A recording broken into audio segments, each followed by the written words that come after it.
It is the first and the last Puscast. It covers the last 2 weeks of 2013 and is the first Puscast for 2014. I hope everyone listening had a drunken and debauched New Year's and you remember nothing of the whole evening. The usual stuff. The references are available online.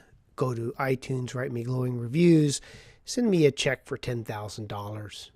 And when you're done, go to my growing multimedia empire, edgydoc.com. But for now, we will continue with the infectious disease literature of the last 2 weeks of December 2013. So people die, and they die with or of hepatitis.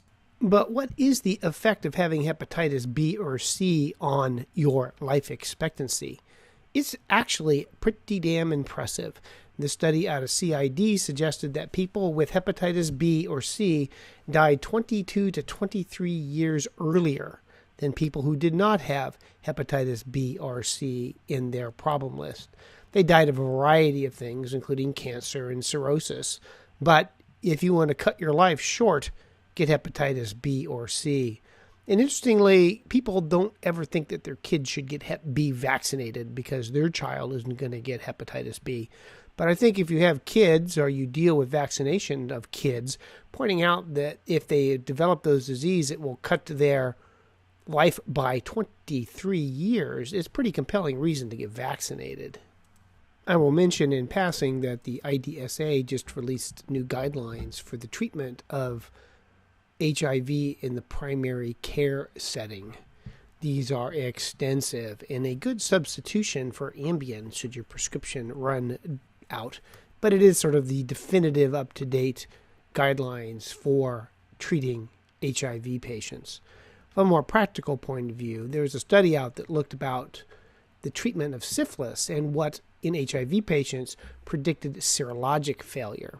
They found that 9% of patients who had syphilis had a serologic failure. They excluded people whose titers fell and rose again, saying that these patients were probably reinfected rather than relapsing. But what was associated with a failure to respond serologically was CD4 counts less than 350 or a RPR less than or equal to 1 to 116. Curiously, getting 3 doses of benzathine penicillin made no difference as compared to 1 dose of benzathine penicillin, but there were insufficient numbers to detect a difference. Syphilis still remains a challenge to treat, especially in the immunocompetent patients like HIV. 2 A's and 2 B's. No, that's not my kid's report card. It is what is contained in the quadrivalent influenza vaccine, and it was tested in kids and found to be effective. For both PCR-proven influenza and culture-proven influenza, it was about 60% efficacious. In the treatment group, the flu rate was 2.4%. In the control group, it was 5.73%. So the quadrivalent flu vaccine is efficacious in preventing influenza in kids. There's also a nice review in Clinical Infectious Diseases as to the efficacy of vaccination for flu in healthcare personnel on morbidity and mortality with patients. As you know, I think that if you're a healthcare worker and not getting vaccinated, you are an irresponsible dumbass who are putting your patients at risk. But this found 4 cluster randomized trial and 4 observational studies and concluded that healthcare provider vaccinations against influenza decreased the mortality of patients from influenza. They do admit that the quality of the information is far from perfect, but it still shows benefit for patients if it's flu season, of course, which is also travel season, and you can pick influenza up on the airplane. Being stuck in an airplane is a good way to be exposed. I talked about that prior study that showed wearing a mask on a transatlantic, actually a trans-Pacific flight, Hong Kong to New York. Those who wore masks did not get flu. Half of those who didn't wear a mask did. So wearing a mask is a benefit. But this study also again shows how easy it is to get influenza if you're on an airplane. Prior studies have suggested it's the 2 rows around the patient, but this study showed that the index case gave influenza to people as many as 8 rows back.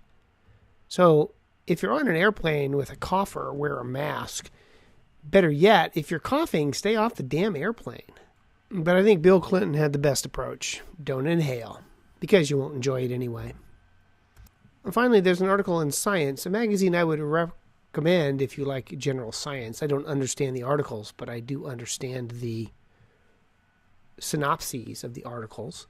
Now, there has been some narcolepsy with the flu vaccine in Europe. Specifically, it's been a vaccine, the GlaxoSmithKline version, and it has been primarily in Finlandiers, people from Finland, who have gotten narcolepsy. Why is that? Well, it turns out that it looks like it is some molecular mimicry, that there is a protein called hypocretin, which is important for sleep. And there is a cross-reaction in the antibody. It would appear that there is a section of the hemagglutinin that is identical to hypocretin, which is a hormone important in wakefulness. So people get the vaccine and they develop antibody against that particular sequence on the hemagglutinin, which then cross-reacts with hypocretin, and they get narcolepsy. There also appears to be an HLA component, so people are probably genetically predisposed to it. But what's more interesting is the fact that although there has been an association with the vaccine, they looked and can't find an association with the disease, which is a curiosity. So at least we have an inkling as to how that particular vaccine may be causing narcolepsy. And it occurs to me that many grand round speakers probably excrete a hypocretin antagonist, which explains the difficulty with wakefulness during many grand rounds over the years. Anyone who listens to this podcast regularly knows that one of the bees in my bonnet is the vascular complications of infectious diseases. Infections are inflammatory, inflammation is prothrombotic, and being prothrombotic leads to embolic or other clot formations. So, for example, in this study in CID, HIV was a risk for developing an acute myocardial infarction. There's been multiple studies to show that HIV patients, even when their viral loads are suppressed, have an ongoing inflammatory state, and that leads to an increased risk of myocardial infarctions. These patients also had increased risk if they had hypertension, but having HIV is a risk for heart attack. How about stroke? Well, this study looked at chicken pox and the risk of stroke or TIA and found that in the 6 months after getting chicken pox, the risk for stroke or TIA goes up. And that risk in children goes up 4-fold. It's not a minor risk. And there have been other studies to show that zoster in adults increases the risk for stroke as well. Infections, I keep saying, are bad for you, and they're bad for you in a vascular, not infectious way. And as much as I hate to talk about disconfirming evidence, this study looked at the risk of venous thromboembolism in an outpatient parenteral antibiotic clinic in people who were being treated for bacterial infections. They had 780 patients who had an increased VTE risk score, none of whom received prophylaxis. And during the 90-day follow-up, they only found 2 DVTs in the lower limbs, giving a rate of, or an incidence of 0.26%. Of the 8 deaths, none were related to VTE. So at least in this population, there was not an indication for increased VTE prophylaxis in patients receiving outpatient antibiotic therapy. But me, when I get my pneumonia or zoster, I'm going to take aspirin a day for 6 months after. No data to support that. And I'll probably die of a big cerebral bleed. I sit in traffic every day. I go to 4 hospitals in a wide geographic area. And so as I listen to my Audible books, I stare at the people in the cars next to me. And it is amazing how often fingers go into noses in cars. And I assume that people are picking their nose and they're alone in the elevator or no one's seeing them in the stairwell or wherever. The problem is if you have staph on your hand, you'll put staph in your nose. Can that be prevented? Well, it looks like the answer to that is yes.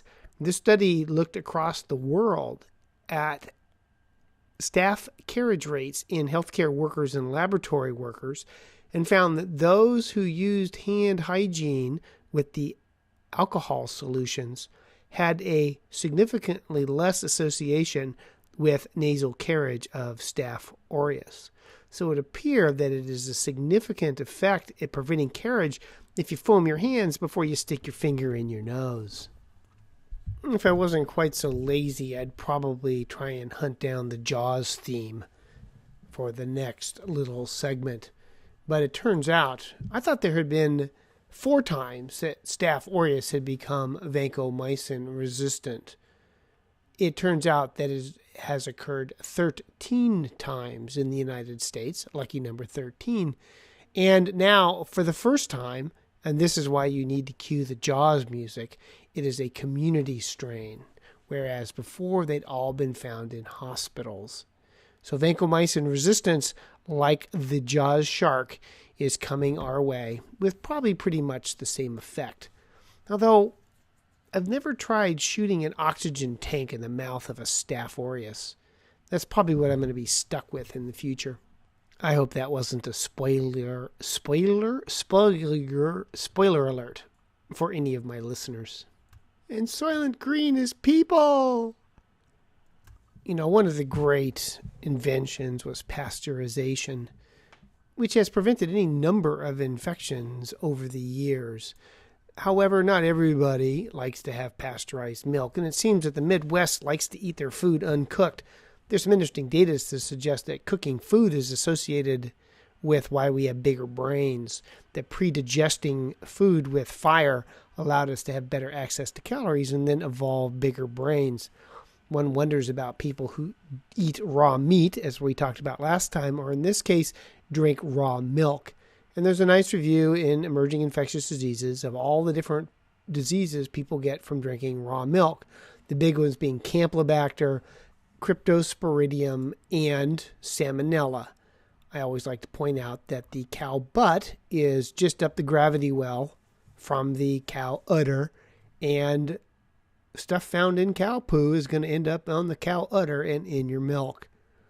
There's also a big problem with salmonellosis in live bird and animal slaughter markets in the United States. These are happening back evidently in the Northeast, where people like to get their animals really fresh, kind of like getting a lobster at a fish house. I'll take that chicken, please. And then they kill it there for you, and you take it home and get salmonella. So many people just don't seem to believe in germ theory. Not that regular meat is any better. This study looked at chickens bought at a food store, and they took 316 raw chicken breasts from retailers, and they found that a little under 50% of the chicken breasts had resistant bacteria, often to 3 or more antibiotics, and that 11% had at least 2 different bacteria that were resistant to multiple drugs. If you don't believe in pasteurization, at least believe in deep frying. No one is nuts enough at least to eat raw chicken. I remember once in Paris they served me some relatively rare pigeon. Ick. And I wonder, currently one of the urban bandwagons that everyone seems to be jumping on is having your own chickens. I figure that's just a nice way to feed the raccoons in my neighborhood. But I wonder if we're going to start seeing an uptick in salmonella infections and Campylobacter infections as people raise more chickens in their backyards. A couple of sepsis studies. Again, I keep getting back to the importance of vitamin D sufficiency in patients. This study showed that patients who were insufficient on their vitamin D levels pre-hospitalization were more likely to have sepsis in the hospital. So for all you people out there who live in the cloudy Pacific Northwest, make sure you get your vitamin D. I like to do it through Baskin-Robbins ice cream. And this was another study that showed that patients who had no regular exercise were at increased risk of sepsis mortality. I think the best way is to combine these studies. And if you have a patient who's coming in ill and appears to be septic, have them run around in the sunshine to replete their vitamin D and exercise so that they don't die of their sepsis. Well, maybe that's not practical. And the great bugaboo of modern medicine is Pseudomonas. It is to modern medicine what demons were to the 14th century. Everybody lives in mortal fear of Pseudomonas, with good reason, as it does kill people. The question is, do you got to double cover Pseudomonas? The answer is consistently no. And yet another study, a retrospective meta-analysis and a prospective study looking at outcomes in patients with Pseudomonas aeruginosa bacteremia, found no improvement in mortality in patients who got combination therapy versus monotherapy. If your drug is effective against the organism for which you're treating, what you add with combination therapy is not decreased mortality, but increased cost, increased toxicity, and probably the more rapid development of resistance. Combination for Pseudomonas, you got to double cover Pseudomonas, is one of the enduring myths of medicine. Of course, it's reasonable to give double coverage when you're awaiting susceptibilities, since no single antibiotic is efficacious against any organism. But there's a difference between empiric combination therapy, making sure you get it right, and then continuing the silly-ass combination once you have the susceptibilities back. Did he use the word silly-ass in a medical podcast? Oh, so gauche. I don't usually do studies concerning children, but I did find this to be an interesting study. It was published in the BMJ, and they looked at the outcomes in children with respiratory infections, with whether or not they were treated with ibuprofen, Tylenol, or as they call it in England, paracetamol, or steam inhalation in a variety of combinations, either to take the pain medications or not, or in combination, to use it in a fixed way or PRN, to use inhalation therapy, steam therapy, or not. So they had all these different combinations of interventions in an outpatient setting in children over the age of 3 with respiratory tract infections. And they found basically that none of the interventions did anything for the children. They thought that there was perhaps decreased symptoms in people on ibuprofen, but that, of course, has to be weighed against the significant toxicities of ibuprofen. And as always the case when you evaluate multiple subgroups, you will find one that has apparently statistical significance, i.e. those with chest infections. But that's likely just the random garbage you get in any clinical trial. My take home is that kids with respiratory infections get no benefit from ibuprofen, Tylenol, or steam. And so the only thing you're likely to be giving these kids is expense and potential toxicity. Yeah, they're going to have to pay for it out of their paper route money. Do kids have paper routes anymore? Anywhere in the United States?